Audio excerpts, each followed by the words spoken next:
नमस्कार दोस्तों, स्वागत है आप सभी का आपके अपने YouTube channel the final touch पे। दोस्तों, आज के इस वीडियो में हम बात करने वाले हैं यूपी ट्रिपल एससी। यहाँ पे डबल एस हो गया है, इसको ट्रिपल एस कर लीजिएगा। UP triple SC forest guard का जो एग्ज़ाम आपका अभी कंडक्ट हुआ था, तो उसका जो फाइनल एक्सपेक्टेड कट ऑफ क्या रहने वाला है उसके बारे में हम डिस्कस करने वाले हैं। ठीक है दोस्तों, टाइम वीडियो को लाने में इसलिए लग गया कि मेरे पास डाटा उतना मिल नहीं पाया था और थोड़ा सा सटीक विश्लेषण एनालिसिस देने में थोड़ा टाइम लगता है। ठीक है, तो मैंने बहुत सारे जो इम्पॉर्टेंट पॉइंट्स होते हैं उनको कंसीडर करते हुए और मिनिमम एरर जो है रखते हुए ये कट ऑफ का वीडियो आप लोग के सामने ले करके मैं आ रहा हूँ। ठीक है, तो आप लोग वीडियो को अंत तक देखिएगा, आपको क्लियर कट आइडिया मिल जाएगा कि देखिए इसमें मैं सिर्फ जैसे अभी आपका जो फिजिकल के लिए कट ऑफ आएगा उसकी मैं बात नहीं करूँगा, इसमें मैं फाइनल कट ऑफ की बात करूँगा कि आखिरी कट ऑफ कितना जाएगा फिजिकल होने के बाद। ठीक है, तो उसी कट ऑफ के आसपास आपका जो है मतलब फाइनल कट ऑफ रहेगा, एक आध नंबर का वेरिएशन हो सकता है। ठीक है, चलिए स्टार्ट करते हैं। वीडियो स्टार्ट करने से पहले अगर आप जो है मेरे बारे में जानना चाहते हैं तो यहाँ से जो है आप मेरे बारे में कुछ इन्फॉर्मेशन ले सकते हैं। ठीक है, और दोस्तों अगर आप चाहते हैं कि मैं जो है आपके आगामी UP triple SC PET exam के लिए आप लोगों को गाइड कर सकूं तो आप जो है चैनल को सब्सक्राइब ज़रूर कर लीजिएगा और कमेंट करके बताइएगा कि आप लोग की रिक्वायरमेंट क्या है। ठीक है, तो उस हिसाब से आप लोग के लिए वीडियो बना करके दे दिया जाएगा। चैनल को ज़रूर सब्सक्राइब कर लीजिएगा। ठीक है, यहाँ से आप इन्फॉर्मेशन ले सकते हैं। चलिए आगे बढ़ते हैं। तो दोस्तों आगे जो है हम देखते हैं कि सबसे पहले जो हम कट ऑफ बताने वाले हैं आपको वो किन किन चीज़ों पर डिपेंड करेगा। तो जो दोस्तों किसी भी एग्ज़ाम के लिए जो कट ऑफ का डिसाइडिंग फैक्टर होता है, सबसे पहले तो वो डिपेंड करता है कि वैकेंसी कितनी है। ठीक है, वैकेंसी कितनी है इस पर डिपेंड करेगा। कितने लोगों ने अप्लाई किया है उस एग्ज़ाम के लिए उस पर डिपेंड करेगा। उसके बाद अप्लाई तो मान लो कर दिया, मान लो 20 लाख लोगों ने, कितने लोग अपीयर हुए उस एग्ज़ाम में, इस फैक्टर पे भी बहुत ज़्यादा कट ऑफ डिपेंड करता है। उसके बाद अटेंडेंस, उसके बाद आपका लेवल ऑफ पेपर। पेपर अगर इजी आता है तो कट ऑफ बहुत हाई जाती है, पेपर हार्ड आ जाता है तो कट ऑफ कम जल्दी जाती है, पेपर मॉडरेट आता है तो कट ऑफ मीडियम रेंज में रह जाती है। ठीक है, उसके बाद और भी कुछ रीजन्स होते हैं, आप लोग समझ रहे हैं मैं किस रीजन की बात कर रहा हूँ। ठीक है, मतलब इधर उधर जो चीज़ें होते रहती हैं जिसकी वजह से वैकेंसियाँ कोर्ट तक चली जाती हैं, तो वो सब चीज़ें भी एक रीज़न होता है कट ऑफ को इंक्रीज़ करने का। अगर वो कांड इस चीज़ में नहीं हो रहा है तो कट ऑफ ऑब्वियस सी बात है डाउन जाएगा, लेकिन अगर वो काम हो गया है, अच्छे तरीके से हो गया है, तो कट ऑफ बढ़ जाता है। ठीक है, तो उस फैक्टर को भी आप नेगलेक्ट नहीं कर सकते। पेपर का लेवल कितना भी कट ऑफ कितना भी हाई आ गया हो, लेकिन जो चीज़ें चल रही हैं अगर वो हो गई होंगी तो फिर कट ऑफ हाई चला जाएगा। ठीक है, चलिए तो हम बढ़ते हैं। अब जो है ये फैक्टर आपको ध्यान में रखने हैं। वैकेंसी कितनी है सबसे पहले हम ये देख लेते हैं, अटेंडेंस कितना रहा है उसको भी हम देखेंगे। ठीक है, लेवल ऑफ पेपर पे भी हम बात करेंगे। सबसे पहले हम बात कर लेते हैं कि वैकेंसी कितनी रही है। देखिए सबसे पहले आपको याद रखना है कि ये जो वैकेंसी है आपकी फॉरेस्ट गार्ड की, ये 2019 की वैकेंसी है, मतलब अभी 3 साल बीत चुका है। तो उसमें से बहुत सारे लोग ऐसे भी हैं जो ऑलरेडी किसी अच्छे जॉब में जो है लग चुके हैं। ठीक है, वो एग्ज़ाम देने नहीं भी गए थे, लेकिन ऐसा नहीं है कि सारे पढ़ने वाले लोग जो है नौकरी लेकर निकल गए हैं, नहीं। अभी भी, क्योंकि देखिए वैकेंसी ऐसा तो है नहीं ना कि 20,000 है या 15,000 है, वैकेंसी गिनी चुनी है, 600-700 वैकेंसी है। तो अभी भी उतने अच्छे लोग हैं पढ़ने वाले जो एग्ज़ाम में बैठे हुए हैं। ठीक है, तो ऐसा नहीं है कि पढ़ने वाले सारे ही निकल चुके हैं, पढ़ने वाले लोग अभी भी एग्ज़ाम में बैठे हुए हैं। ठीक है, तो आपको वैकेंसी का ब्रेकअप एक बार देखना पड़ेगा कितना कितना है। तो यूआर की बात करें तो 415 सीट्स हैं, ओबीसी की 134 सीट्स हैं, एससी की 93 सीट्स हैं और एसटी की 13 सीट हैं। उस टाइम ईडब्ल्यूएस के लिए कोई वैकेंसी इसमें नहीं थी, बिकॉज ईडब्ल्यूएस वाला जो स्कीम है उस टाइम नहीं आया था। ठीक है, रिजर्वेशन जो है उस टाइम जो मिलता था उस टाइम नहीं था 2019 में अभी। तो ये जो है आपका पूरा का पूरा ब्रेकअप है वैकेंसी का। ठीक है, आगे अगर हम बात करें तो देखिए अटेंडेंस की अगर हम बात करते हैं दोस्तों, जो अटेंडेंस रहा है वह लगभग आपका 50 से 55% के आसपास अटेंडेंस रहा है। ठीक है, 50 से 55% के आसपास अटेंडेंस रहा है। ओके, तो इस चीज़ को आपको ध्यान देना है कि अटेंडेंस जो है 50 से 55% रहा है, यानी आधे बच्चों ने पेपर छोड़ दिया है। अब अपने थर्ड फैक्टर की अगर हम बात करते हैं कि level of paper, level of paper, तो आपका जो पेपर था हिंदी थी, उसमें रीजनिंग था और जीएस था।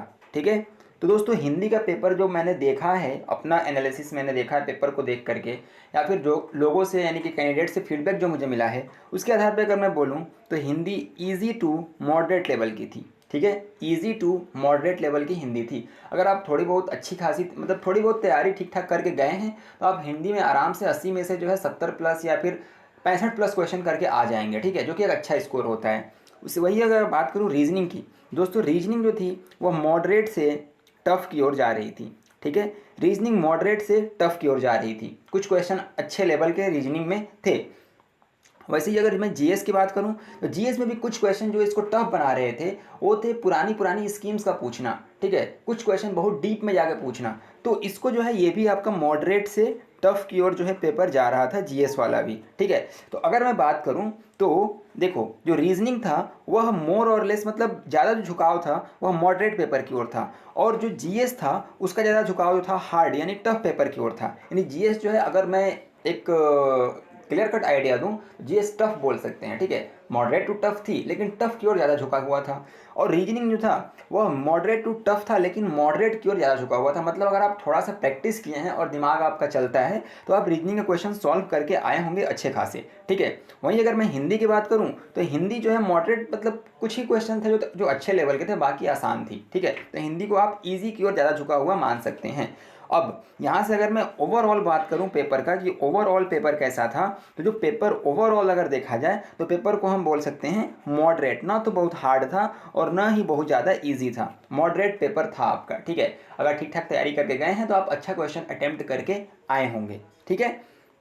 अब दोस्तों यहाँ पे देखिए यूआर मतलब कि अनरिजर्व की 415 सीट्स हैं, ओबीसी की 134, एससी की 93, एसटी की 13, ठीक है। एसटी की बहुत ही कम सीट हैं, तो कट ऑफ ऐसा नहीं है कि एसटी का बहुत ही ज़्यादा डाउन जाने वाला है। और दोस्तों यहाँ फीमेल के लिए कोई अलग से वैकेंसी नहीं बताई गई है, तो फीमेल का जो है मतलब वैकेंसी कितना है ये बताया नहीं गया है, ठीक है। तो इस चीज़ को ध्यान में रखना है। अब जो है चलते हैं हम कट ऑफ की ओर, ठीक है। हमने सारे फैक्टर पे बात कर लिया, और जो चौथा फैक्टर है अदर रीजन वाला वो आप लोग बेटर समझते हो, ठीक है। आपके सेंटर पे क्या सिस्टम था, कैसा व्यवस्था था, आप कमेंट करके बताना हमें, ठीक है। चलिए अब बढ़ते हैं हम कट ऑफ की ओर। दोस्तों अगर हम फाइनल एक्सपेक्टेड कट ऑफ की बात करें, देखो इसमें जो है दोस्तों जो एरर के चांसेस हैं वो +-3 मार्क्स के, है ना, +-3 मार्क्स के जो है आपका जो एरर है वो हो सकता है। यानी या तो +3 मार्क्स ज़्यादा चली जाए, +3 मार्क्स कम चली जाए, ओके। और दोस्तों ये फाइनल एक्सपेक्टेड कट ऑफ है, ये मतलब अगर इतने मार्क्स आपके आ रहे हैं, इस रेंज में आ रहे हैं, 2-4 नंबर ऊपर नीचे हो सकता है, तो आप जो है बिल्कुल सेफ हो, आपको जॉब मिल जाएगी अगर आप फिजिकल क्वालिफाई कर लेते हो तो, ठीक है। फिजिकल काफ़ी अच्छे लेवल का है, तो अगर आपके मार्क्स इस रेंज में आ रहे हैं तो आप फिजिकल की तैयारी में लग जाइए, क्योंकि अच्छा खासा फिजिकल का मतलब आपका स्टेमिना चेकअप किया जा रहा है, ठीक है। चलिए तो अगर हम बात करें तो फाइनल एक्सपेक्टेड कट ऑफ जो रहने वाली है वह यूआर के लिए 138 नंबर से 140 नंबर। कुछ लोगों को ये नंबर काफ़ी ज़्यादा लगेगा, लेकिन दोस्तों यही सच्चाई है, ठीक है, क्योंकि चौथा फैक्टर काम किया है, ठीक है। जो चौथा फैक्टर मैंने बताया वो काम किया है, तो जो है आपको ये चीज़ ध्यान में रखना है कि यूआर की कट ऑफ जो है 138 से 140 के बीच जाएगी, है ना, इसी रेंज में जाने वाली है। 2-4 नंबर ऊपर चली जा सकती है, नीचे आने के चांसेस कम हैं, ठीक है। वहीं मैं ओबीसी की बात करूं तो 135 से 136 नंबर, ठीक है। यूआर और ओबीसी में बहुत ज़्यादा का डिफरेंस नहीं रहने वाला है, ठीक है। यूआर ओबीसी में बहुत ज़्यादा का अंतर नहीं रहेगा, क्योंकि ओबीसी की वैकेंसी कोई बहुत ज़्यादा नहीं है, ठीक है। वहीं मैं एससी की बात करूं अगर तो 127 नंबर से 130 नंबर, ये हो सकता है कि 125 तक भी चली जाए, 125 भी हो सकता है, लेकिन अगर सेफ साइड के लिए मैं बात करूं तो 127 से 130 नंबर के बीच अगर आपका स्कोर आ रहा है then you are definitely race में है क्या, जॉब लेने की, ठीक है। आपका सीट एक कन्फर्म है, बशर्ते कि आप जो है कट ऑफ क्लियर कर लें, फिजिकल क्लियर कर लें। वैसे ही अगर आप एसटी के हैं तो आप 120 से 122 नंबर अगर आपके बन रहे हैं तो आपका जॉब पक्की है, ठीक है, जॉब जो है आपकी पक्की है। वैसे ही अगर फीमेल कैंडिडेट की मैं बात करूं तो फीमेल कैंडिडेट्स के लिए जो कट ऑफ मार्क्स रहने वाला है वो 125 नंबर से 130 नंबर जो है रहने वाला है, ठीक है। इस रेंज में अगर आप फीमेल हैं, आपका स्कोर आ रहा है, किसी भी कैटेगरी से हो, तो आपका जो है एक जॉब पक्की है, ठीक है। फिजिकल आपको निकालना पड़ेगा, फिजिकल क्या है कितना है वो आप जो है नोटिफिकेशन में पढ़ सकते हैं, ठीक है। दोस्तों ये कट ऑफ का पूरा एनालिसिस था, ठीक है। उम्मीद करता हूँ कि आपको ये वीडियो पसंद आया होगा, और दोस्तों इसमें मैंने अपनी तरफ से मिनिमम एरर रखने के चांसेस रखे हैं, लेकिन फिर भी +-3 का एरर हो सकता है, मैंने आपको बताया है, ठीक है। लेकिन कट ऑफ इसी रेंज में जाएगा, है ना। अगर आपको ज़्यादा लग रहा है तो फिर ठीक है भाई, आया कट ऑफ तो देख लीजिएगा, और कम लग रहा है तो भैया पेपर इतना भी आसान नहीं था कि जो है कट ऑफ 160 नंबर चली जाए, ठीक है। अगर चौथा फैक्टर बहुत ही ज़्यादा काम कर दिया होगा तो हो सकता है कि कट ऑफ थोड़ा ज़्यादा चला जाए, लेकिन मोर और लेस कट ऑफ यही रहने वाला है जहाँ तक मेरा आइडिया है, ठीक है। दोस्तों अभी आपके सामने यूपी SSSC PET का एग्ज़ाम है, ठीक है, वीडियो का एग्ज़ाम है, हो सकता है कि पुलिस की भी वैकेंसी आए, ठीक है। और जैसा कि आप सब जानते हैं कि मैं जो है यूपी पुलिस एसआई सेलेक्टेड हूँ, ठीक है। यूपी पुलिस एसआई सेलेक्टेड हूँ, तो यूपी पुलिस के एग्ज़ाम के लिए या फिर यूपी पीईटी में भी मेरे स्कोर अच्छे खासे हैं, तो वहाँ से जो है आप अंदाज़ा लगा सकते हैं। मतलब अगर आप चाहें आप लोग, तो मैं आपके एग्ज़ाम के लिए गाइड कर सकता हूँ, ठीक है। पीईटी एग्ज़ाम के लिए मैथ्स वगैरह जो है उस सब्जेक्ट को मैं काफ़ी अच्छे से करा सकता हूँ। अगर आप लोग चाहेंगे तो कमेंट बॉक्स में कमेंट करके बताइए, मैं वीडियोज़ बना दूँगा उस पर, ठीक है। दोस्तों मिलेंगे अगले वीडियो में, तब तक पढ़ते रहें, आगे बढ़ते रहें। और दोस्तों वीडियो अच्छा लगा है तो चैनल को सब्सक्राइब ज़रूर कर लीजिएगा और दोस्तों के साथ शेयर भी कीजिएगा और वीडियो को लाइक भी कर दीजिएगा। जय हिंद।